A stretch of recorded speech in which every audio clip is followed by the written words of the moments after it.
결단코 그곳에 들어가지 못하리라 하시고 그 어린 아이들을 안고 그들 위에 안수하시고 축복하시니라. 아멘. 오늘은 무슨 주일입니까? 어린이 주일. 예, 우리 특히 어린이들 향해서 한번 사랑하고 축복합니다. 한번 이렇게 한번 인사해 볼까? 시작. 사랑하고 축복합니다. 아, 주는 사람이나 받는 사람이나 어색한 거는 여전한 것 같아요. 어느 교회를 가나. 자, 오늘은 어린이 주일이고 내일은 어린이날이죠. 사실 성경이나 기독교 전통 안에는 어린이날, 어린이주일이라는 절기가 따로 있지는 않습니다. 하지만 우리나라에서는 여러분 아시듯이 1920년대에 어떤 선생님? 방정환 선생님.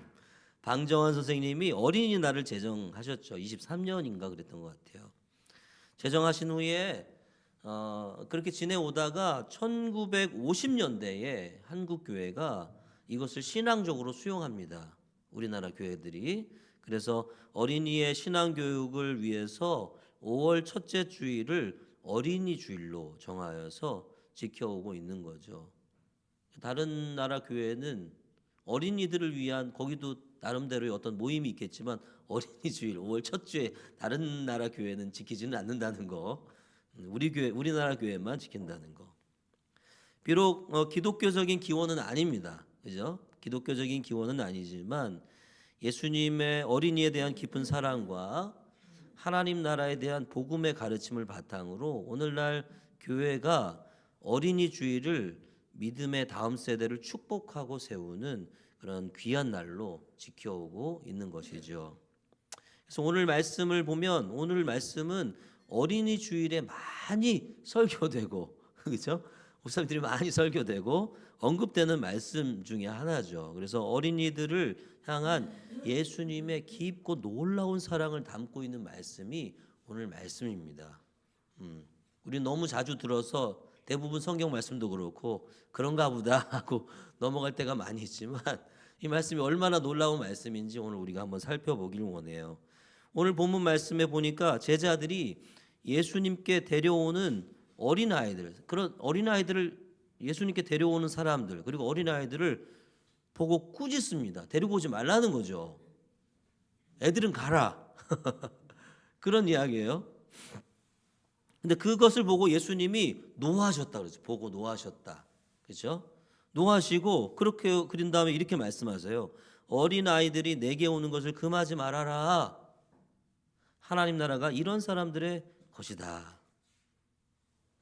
그리고 예수님이 어떻게 하십니까? 어린아이들을 안아주고 그리고 어떻게 해요? 안수해 주시고 이렇게 좋게 말하면 또 다른 말로 더 하면 쓰다듬어 주시고 이렇게 탁 다독여 주시고 그죠? 그리고 축복해 주셨다고 이렇게 말하고 있어요. 뭐 우리가 상상을 한번 해보세요. 예수님 품에 아이들이 안겨서 즐거워하고 사랑받고 하는 좋은 모습이죠. 그리고 어떻게 보면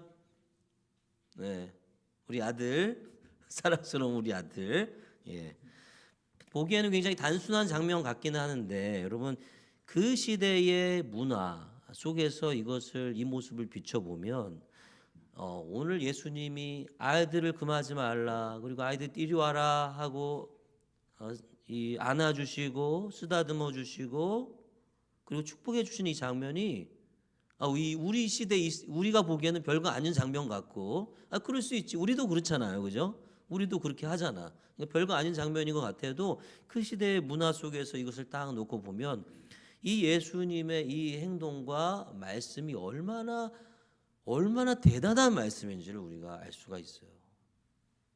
그래서 오늘 이 말씀을 보면서 우리가 살펴보면서 와, 예수님이 이렇게 우리 어린아이들을 사랑하셨구나 하는 것을 우리가 깨닫고 우리도 오늘 예수님이 오늘 마지막 말씀에 16절 말씀에 어린아이들을 안고 다른 말로 하면 뭐예요? 품고 그죠? 품었다는 얘기잖아요. 우리 하늘가족교회도 이렇게 어린 영혼들을 품는 교회로 세워지기를 간절히 소망합니다. 예.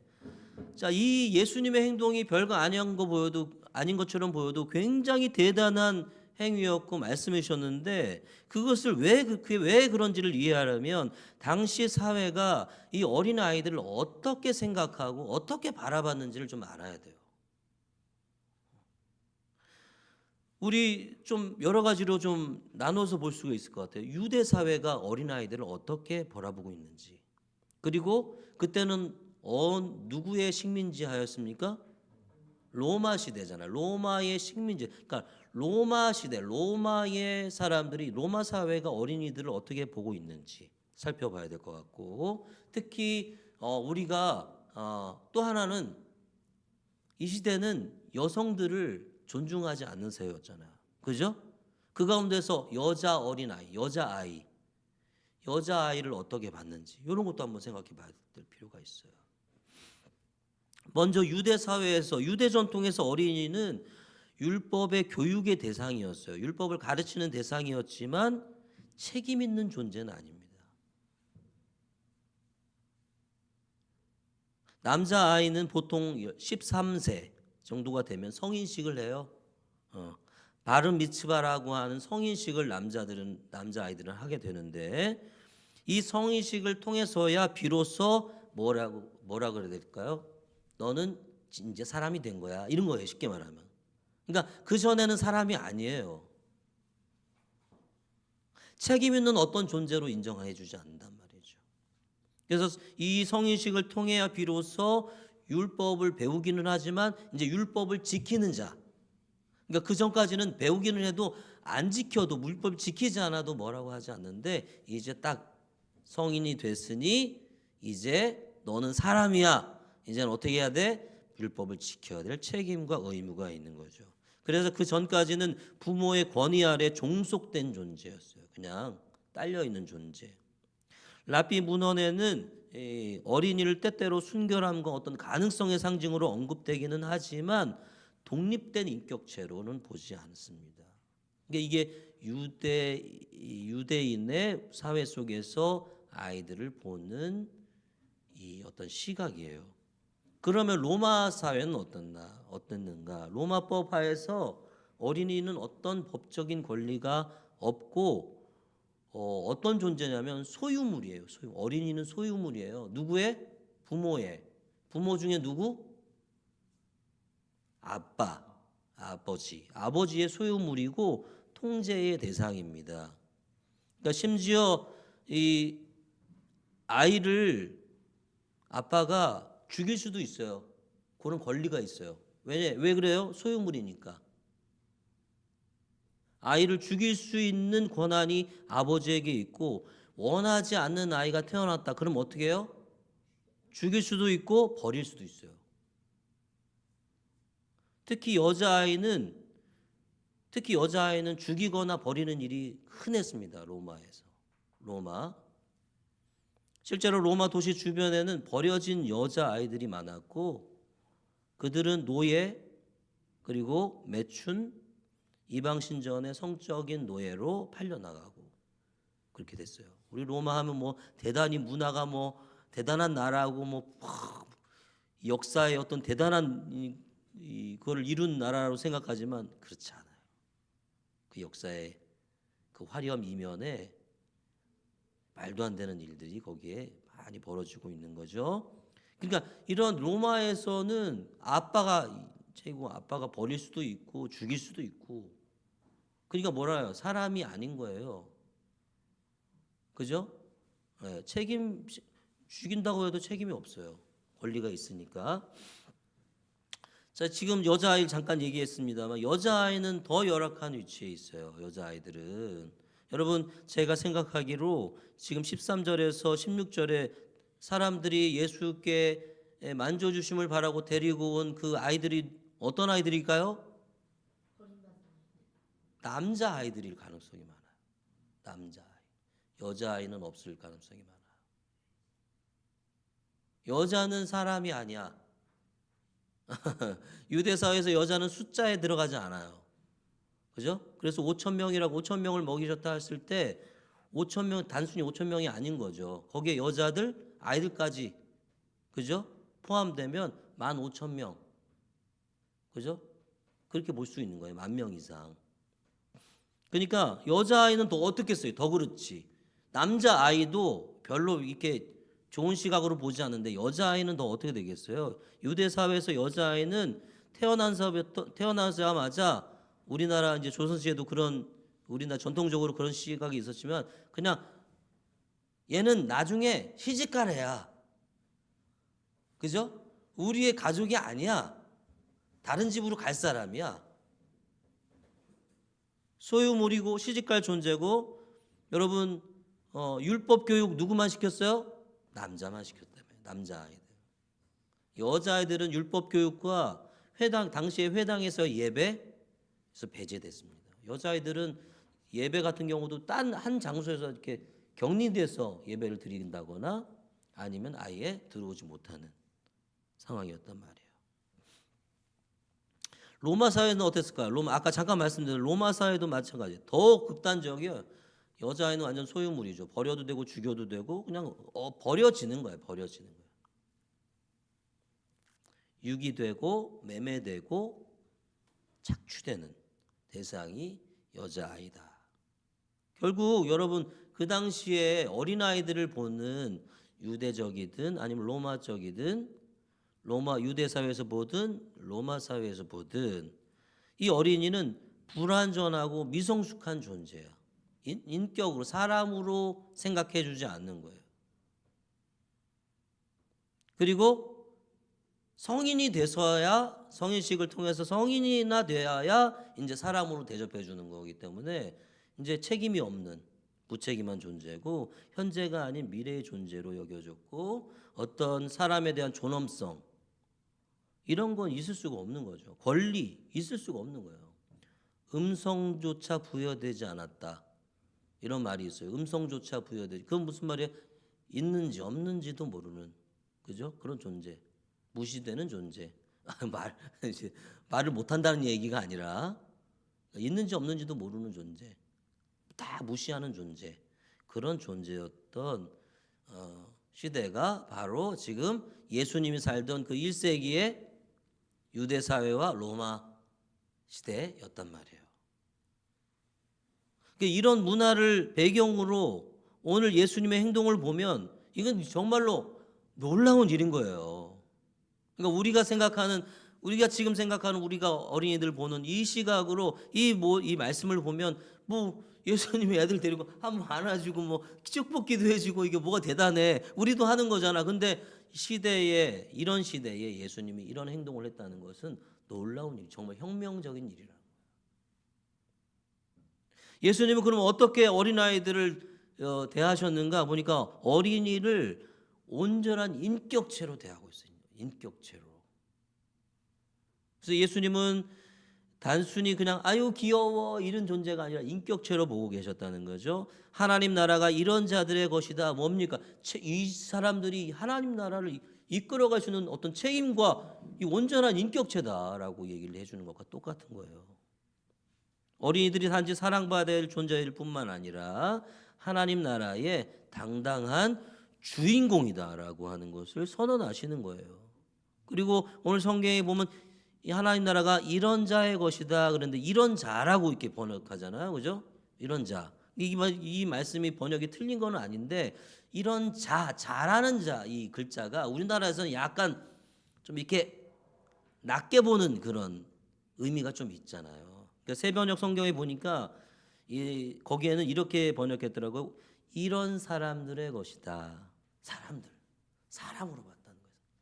이런 자라는 게 틀리게 번역한 건 아니지만 이런 사람들의 것이다. 이게 저는 훨씬 좋다. 예수님은 우리 아이들을 보면서 하나님 나라가 이런 사람들의 것이야. 이런 사람들 하나의 인격체로 독립적인 인격체로 예수님은 그들을 받아주고 계신 거예요. 또 두 번째, 예수님은 우리 어린 아이들을 사랑과 축복의 대상으로 여기고 계세요. 제자들이 아이들을 어디 이런 데를 저리 가. 너희들이 올 때가 아니야. 그렇게 얘기하잖아요. 그죠? 제자들은 아이들을 거부해요. 거부하고. 그런데 그럴 때 예수님은 오히려 노하셨어요. 그리고 그들을 안아주시고 안수하시고 축복해 주셨다. 16절에 그렇게 말씀하고 있습니다. 예수님은 어린이를 통제의 대상, 금해야 될 대상이 아닌 거예요. 예수님께는 언제든지 나에게 와야 될 대상으로, 그리고 보호해 주시고 사랑해 주시고, 그죠? 그런 축복해 주시는 그런 대상으로 예수님이 이 아이들을 보고 있다 하는 것입니다. 자, 그리고 세 번째, 가장 뭐라 그래요? 오늘 말씀에서 가장 중심적이고 충격적인 말씀이 바로 이 대목입니다. 뭐냐면 어린이를 예수님은 하나님 나라의 중심에 두셨단 말이에요. 중심에. 누구든지 하나님의 나라를 어린아이와 같이 받들지 않는 자는 결단코 그곳에 들어가지 못하리라. 15절. 그렇죠? 우리 다 같이 한번 읽어볼까요? 시작. 하나님의 나라를 어린아이와 같이 받들지 않는 자는 결단코 그곳에 들어가지 못하리라 하시고, 저는 이 말씀을 보면서 하나님 나라에는, 이런 논리라면 하나님 나라에는 어른보다는 아이들이 좀 많겠다. 그렇잖아요. 아이들이 이 하나님 나라를 잘 받아들인다는 거잖아요. 아이들이 하나님 나라의 복음을 금방금방 순수하게 받아들인다는 거잖아요. 어른들은 어때요? 어른들은 재고 생각해보고 계산해보고 이러잖아요. 할까 말까, 들어갈까 말까 막 이러면서 잰단 말이죠. 하나님 나라는 계산하고 판단하고 통제하려는 어른들의 나라가 아니다 하는 것이죠. 그렇다고 어른들이 없다 이런 얘기는 아닙니다.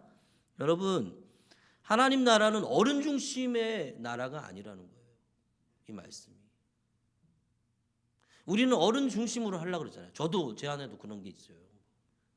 야, 애들은 가. 애들은 몰라도 돼. 그렇죠? 우리 안에도 이런 게 있잖아요. 모임이나 뭐든지 어른 중심으로, 내 생각대로 어른 중심으로 만들어 가려고 하는데 하나님 나라는 그렇지 않다요. 예수님이. 아이들이 있을 곳이 아니야. 이게 아니라는 거예요. 아이들이 있는 곳이야. 여기에는. 오히려 너희들보다 아이들이 있는 곳이야. 그렇게 말한 거예요. 오히려 어른들보다 우리 작은 아이들이 여기에는 그들의 나라야. 이렇게라고 말한 것과 동일한 거예요.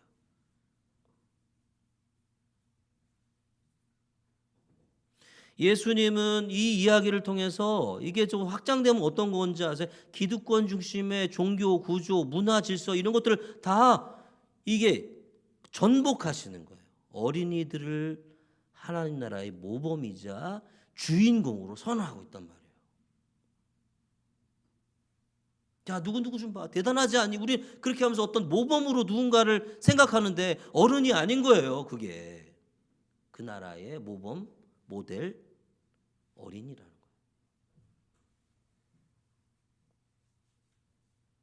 놀라운 말씀이죠, 사실은. 여러분, 이것에서 예수님의 이 행동과 말씀이 이 세상의 어떤 수준에서 완전히 다른 것이 바로 여기 있는 거예요. 이 시대도 마치 우리 1920년대 어린이날을 제정한 그것을 교회에서 이렇게 받아들인 것처럼, 그죠? 이 시대도 어린이를 인격체로 보려고 합니다. 존중해주고 사랑해주고 보호해주고, 그렇죠? 그리고 축복해주고 잘 키우고. 그러나 이 세상은 그들의 나라는 아니에요. 그렇죠? 어린 아이들 중심의 나라는 아닌 거죠. 그러나 예수님은 이 아이들을 향해서 야, 너네들이 아니라 이 아이들의 나라야. 그 나라는 나의 나라는. 이렇게 얘기하고 있는 거예요. 그들이 더 중심적인 인물들이란 거예요. 사랑하는 여러분, 우리는 유대인도 아니고 로마인도 아닙니다. 그죠? 그러나 왜 그럴까요? 우리 안에는 그 당시의 문화적 유산이 우리 안에도 남아 있어요. 그렇지 않습니까? 우리는 유대인족도 아니고 로마 사람도 아님에도 불구하고 우리 안에 그들이 그 당시에 가졌던 그 문화적, 사회적, 문화적 유산이 우리 안에도 남아 있어요. 뭐요? 애들은 몰라도 돼. 애들은 빠져.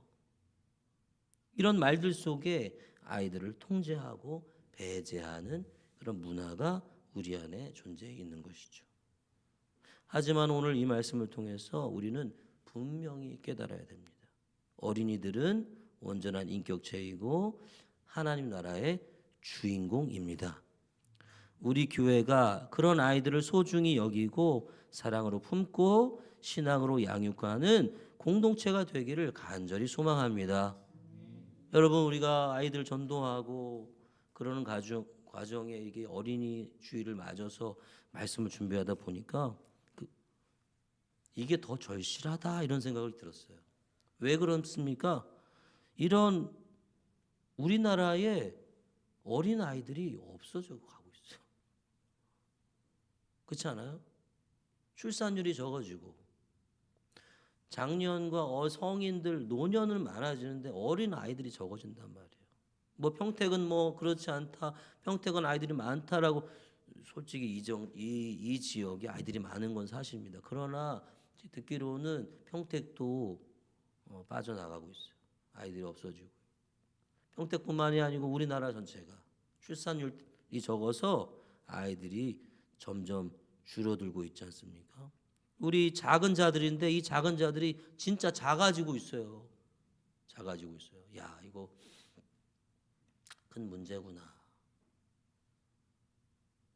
그렇게 TV에서 뉴스에서 나오고 하는 것에 대해서 그래 심각해 이렇게 생각은 했고 뭐 잠깐 그런 생각은 했을지 몰라도 이번에 더 깊이 그런 생각이 들게 됐어요.